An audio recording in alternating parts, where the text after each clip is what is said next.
Should the United States be a Christian theocracy? It's a question that stirs up debate across political, religious, and cultural lines. Some say we already are, others say we never should be. Let's discuss if this theocracy actually exists, and what role the Bible truly plays in our government. First, let's define our terms. A theocracy is a system of government in which priests rule in the name of God or some form of deity. Israel used to be a theocracy in its early history, because it was governed directly by God through religious laws and leaders. After the Israelites left Egypt and settled in the Promised Land, they were not led by kings or elected officials, but by judges and prophets that God raised up. The laws that governed society were the Ten Commandments and the statutes given by God through Moses in the Pentateuch. The central authority was the priesthood and the Ark of the Covenant, which symbolized God's presence among his people. Decisions about justice, warfare, and worship were all based on divine instruction, and leaders like Samuel acted both as religious and civil authorities. This theocratic system lasted until the people demanded a human king, leading to the anointing of Saul and the eventual establishment of the monarchy under the Davidic kings. Now that we understand what a biblical theocracy looked like in Israel's early days, let's consider whether America fits or even should fit that mold. During this kind of a discussion, you will hear many people bring up the idea of the separation of church and state, and I'll get to that. But first, I'd like to make the pitch that a modern Christian theocracy is functionally impossible. This is because a theocracy should be initiated by the being that runs it. This would mean that God would need to start the theocracy because all of the government and its authority comes from him, because he is its head.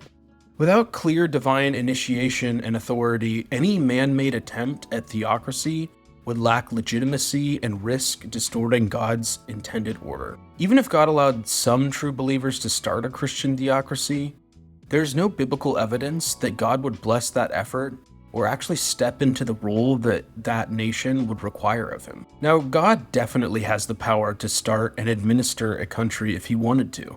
In fact, it would be very easy for him to run the entire world through a system of priests or religious leaders, right? But the thing is, God did not give us any indication in the Bible that he wants to rule in this way, at least until the second coming of Christ, that is. In fact, there is biblical evidence that God has set up the world so that there will be separate civil and religious authorities. The example that always comes to mind when I'm thinking about this is when the Pharisees were talking to Jesus in Matthew 22. Then the Pharisees went out and laid plans to trap him in his words. They sent their disciples to him along with the Herodians. "Teacher," they said, "we know that you are a man of integrity and that you teach the way of God in accordance with the truth. You aren't swayed by others because you pay no attention to who they are. Tell us then, what is your opinion? Is it right to pay the imperial tax to Caesar or not?" But Jesus, knowing their evil intent, said, "You hypocrites! Why are you trying to trap me? Show me the coin used for paying the tax." They brought him the denarius, and he asked them, "Whose image is this? And whose inscription?" "Caesar's," they replied. Then he said to them, "So give back to Caesar what is Caesar's, and to God what is God's." When they heard this, they were amazed, so they left him and went away. From this we see that Jesus discards the idea that civil, non-Christian authorities are illegitimate. He is also subtly rejecting the idea that Jews should have gone back to ruling themselves under the civil laws laid down in the Old Testament. Though it isn't directly stated, the Pharisees probably were trying to get Jesus to endorse the idea that they should rebel against Rome and set up a Jewish theocracy, where the power of the church and state would both somehow find their way into Pharisee hands. But the Bible gets even more specific about how Christians should operate in society. Peter gives this directive in 1 Peter 2. "Submit yourselves for the Lord's sake to every human authority, whether to the emperor as supreme authority or to governors who are sent by him to punish those who do wrong and to commend those who do right. For it is God's will that by doing good you should silence the ignorant talk of foolish people. Live as free people, but do not use your freedom to cover up for evil. Live as God's slaves. Show proper respect to everyone. Love the family of believers. Fear God. Honor the emperor." Notice, Peter does not say emperors that follow the Levitical law. He doesn't even say Christian emperors. He just says emperors and governors. Not only does the Bible not call for Christian theocracies, But this verse and a number of others provide evidence that Christians should abide by the laws of non-Christian governments up until the point that they command us to sin. So we've dealt with the arguments that the US either is or should be a Christian theocracy. Now it's time to deal with the other ditch that people fall into in this argument. Just because there cannot be a Christian theocracy doesn't mean that our faith should play no role in government.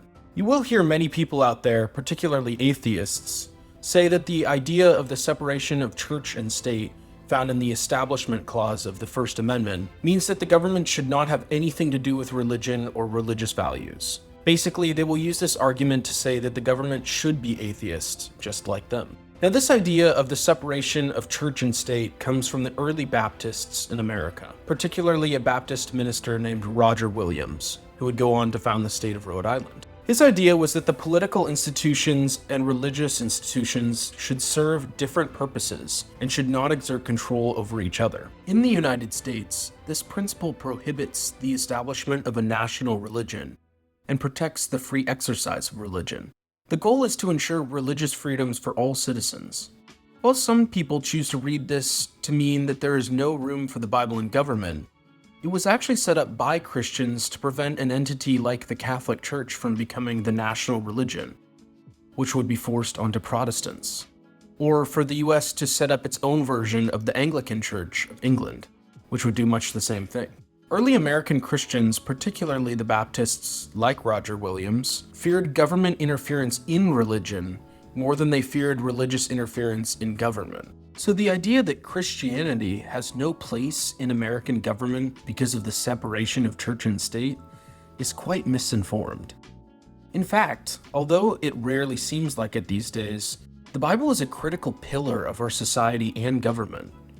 For example, the concept that all people are created equal, as stated in the Declaration of Independence, echoes the biblical idea that all of us are made in the image of God, Genesis 1:27. Laws promoting justice and fairness reflect biblical commands to care for the poor, defend the oppressed, and act with integrity, found in Isaiah 1:17 and Proverbs 21:3.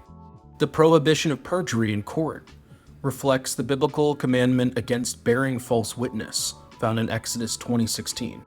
Even the oath of office, traditionally ending with "So help me God," reveals the historic influence of a biblical worldview on civic responsibility and accountability. I could go on, but honestly, Christian ethics and ideas are so pervasive in our law and government that we often overlook them. So while the US is not and should not be a Christian theocracy, it is impossible to separate off where the biblical ideas end and where the civic philosophy begins. Thanks for watching. See you in the next one.